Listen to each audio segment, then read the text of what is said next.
Fui fazer uma visita no hospital e eu, quando cheguei lá, orei e tudo, fiz o trabalho espiritual, depois saí e fui para casa normal e fui seguindo o meu trabalho evangelístico de oração, de reunião. Passou um tempo, fiquei gripado.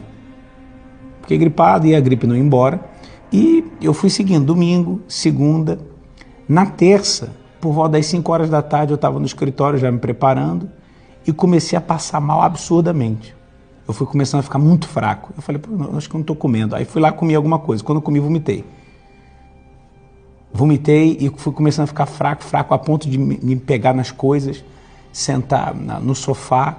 Fui fechando o olho, a vista foi escurecendo e uma sensação sufocante. Começou essa sensação sufocante como se eu fosse perder o ar. Essa falta de ar foi tomando e eu fui meio que perdendo os sentidos. E aí, antes de perder o sentido, eu liguei para um pastor. Quando chegou no hospital, foi na hora de atender. Aí eu já fui e evacuei. Foi uma vergonha. Evacuei tudo. E quando eu vi ele chegar naquele estado, ele não conseguia ficar em pé. O pastor segurando ele, porque ele não estava conseguindo nem ficar em pé, de tanta dor, de tanta fraqueza. E eu lembro que, como ninguém estava dando esse suporte, eu peguei ele, empurrei ele dentro da sala do médico. Aí o médico levantou e falou, o que aconteceu? Aí eu expliquei toda a situação. Falei, meu esposo estava passando mal, preciso que ajude ele. E eu lembro que enquanto eu estava na recepção, com os documentos dele, para ele continuar o atendimento, eu olhei para trás. Quando eu olhei para trás, eu vi ele em pé, defecando nas calças. Defecando e não parava. E ele pedindo ajuda. E o médico foi lá, deu suporte, pegou ele e colocou ele num lugar mais reservado.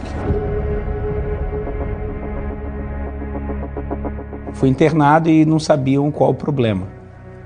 Não descobriram, fizeram alguns exames e não descobriram qual seria de fato o problema, o porquê dessa situação, só que os sintomas continuaram. E passaram-se 5 dias, deram alguns antibióticos, voltou tudo de novo. Voltou tudo de novo e pior agora, porque a minha pele começou de novo a estourar, as marcas todas, empolar, inchaço, e eu já não conseguia mais responder.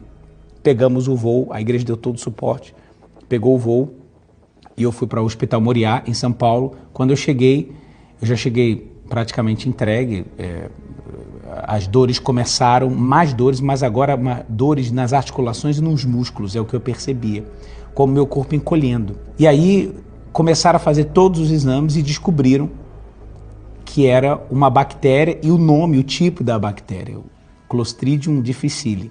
O médico explicou que essa bactéria só poderia ter sido pega ou por comida podre ou pelo ambiente hospitalar.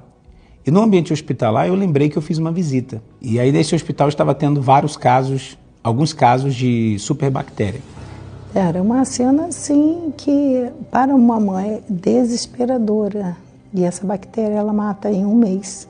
Então ela vai sufocando os órgãos da pessoa, né? Ela vai sufocando, ela vai tomando o corpo, ela vai parando os órgãos, ela vai fazendo com que os órgãos eles não funcionem mais. E aí dali eu fui de mal a pior, porque eles descobriram a bactéria e viram que ela já estava super resistente por causa dos antibióticos. E aí eu comecei a sentir agora na musculatura interior, não assim só na exterior, mas por dentro os órgãos começaram a apertar. Eu fui apertando, eu fui ficando bem mal, mas bem mal, até o momento que eu pensei, eu acho que eu vou morrer agora. Agora eu vou morrer. Porque eu já não conseguia mais responder direito, o ar começou a faltar e aí veio essa sensação de novo sufocante. E aí eu percebi o meu pulmão sendo apertado, as minhas costas sendo apertadas. E ele lá, e recebia uma mensagem dele no WhatsApp, que ele colocou no grupo da família. Ele gravou um áudio falando que ia para UTI. Pessoal, por favor, ora por mim. Minha saturação está caindo. Eles vão me levar para UTI. Ora por mim. Quando eu recebi esse áudio dele, Eu estava me arrumando para fazer reunião à noite, quarta-feira. E, assim, é um misto, né? Vem a luta da emoção contra a fé. A emoção pelo lado de pai, de ver que eu estava perdendo um filho. E eu vi que não era justo. Eu falei com Deus assim, sem fechar os olhos. Eu sentei na minha cama e pedi para Jesus sentar ali do meu lado na cama. E falei com ele como eu estou falando com você agora. Falei, não é justo. Não é justo o meu filho, com essa idade, novo ainda, com uma multidão de almas para ganhar, ele tem que ficar nessa situação. Eu não aceito ele ficar vegetando, não aceito ele ficar numa situação em que ele não possa pregar o Evangelho. Os músculos dele já estavam atrofiando, ele não conseguia se mexer, não conseguia levantar o braço, não conseguia comer, não conseguia desenvolver ali a musculatura. E estava respirando só pelo oxigênio. Só pelo Eu lembro oxigênio. que eles tentavam tirar o oxigênio para ver o que ia acontecer e eu não conseguia ficar sem oxigênio. Eu chamei a Esté chegou, ela chegou no quarto e eu falei, Esté, pega tudo que a gente tem, coloca no altar e pega o comprovante e entrega para o meu pai vai me representar no altar e faz tudo, só faz o que eu estou te pedindo. Porque se Deus quiser fazer alguma coisa, Ele vai fazer, eu estou no altar. E aí eles me levaram, foram levando. Aí dali para lá, eu lembro de algumas coisas, depois eu apaguei. E fiz o sacrifício, peguei tudo que a gente tinha ali, que seria um suporte caso precisasse comprar remédio, alguma emergência. Mas eu falei, meu Deus, é tudo, tudo é tudo. Fiz o voto, enviei para o bispo colocar no altar, representando ele. E eu lembro que eu fui no banheiro fazer uma oração. Eu fui no banheiro, me ajoelhei no vaso e eu falei, meu Deus, eu não aceito ficar viúva agora. Eu não aceito perder o meu marido nesse momento e para essa bactéria, nessa situação. E aí foi quando eu fui para o altar. Eu fui para o altar, fui, assim, atitude minha de apresentar a Deus um sacrifício, e fui também porque ele me pediu para que eu apresentasse o dele no altar.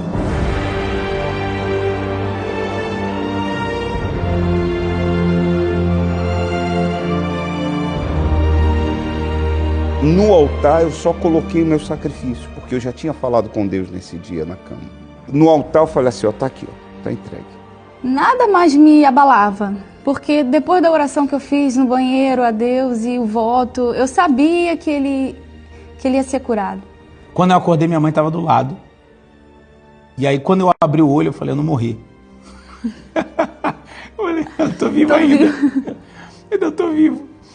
E aí eu abri o olho cheio de aparelho, com oxigenação. E aí o Espírito Santo começou a trazer a resposta. Aí aqueles mesmos que viam e diziam, olha, é isso, é aquilo, é uma doença isso, é uma autoimune, é uma doença de sequelas, essa bactéria pode fazer isso, pode fazer aquilo. E aí eles começaram a dizer, olha, foi descartado essa doença, foi descartado essa doença. Aí foram descartando. Aí eles terminaram de dar os exames, dizer que não havia mais doenças, a bactéria havia morrido. E eu falei assim para ele, olha, vamos determinar nós dois aqui. Amanhã nós vamos ter alta.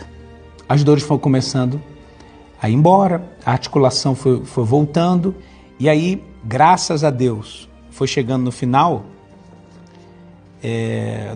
da internação, eu fui melhorando, já comecei a andar, já comecei a falar bem, as dores foram diminuindo, até chegou depois. Eu lembro que a gente teve alta e aí a gente foi para o altar. O primeiro lugar foi o altar.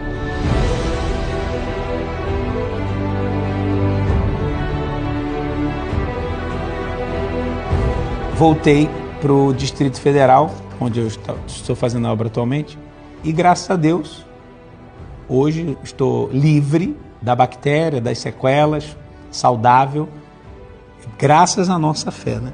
Quando nós vivemos essa situação, seja eu como pai e ele com a própria enfermidade, com a doença em si, então a gente começa a sentir o que as pessoas sentem. Depois dessa experiência toda, eu vou no hospital. Claro, tomo todas as precauções, os cuidados, mas vou no hospital, faço oração e levo essa mensagem e entendo ainda mais a dor dessas pessoas, ainda mais. Eu vejo hoje o Vitor mais maduro, muito mais maduro do que antes daquela enfermidade, daquela praga, daquela bactéria. Um versículo que me marcou muito foi aquele do Salmo 34, que diz: muitas são as aflições do justo, mas Deus livra de todas. Não tem como a pessoa ter uma injustiça e o justo juiz não dá a causa ganha. Não tem.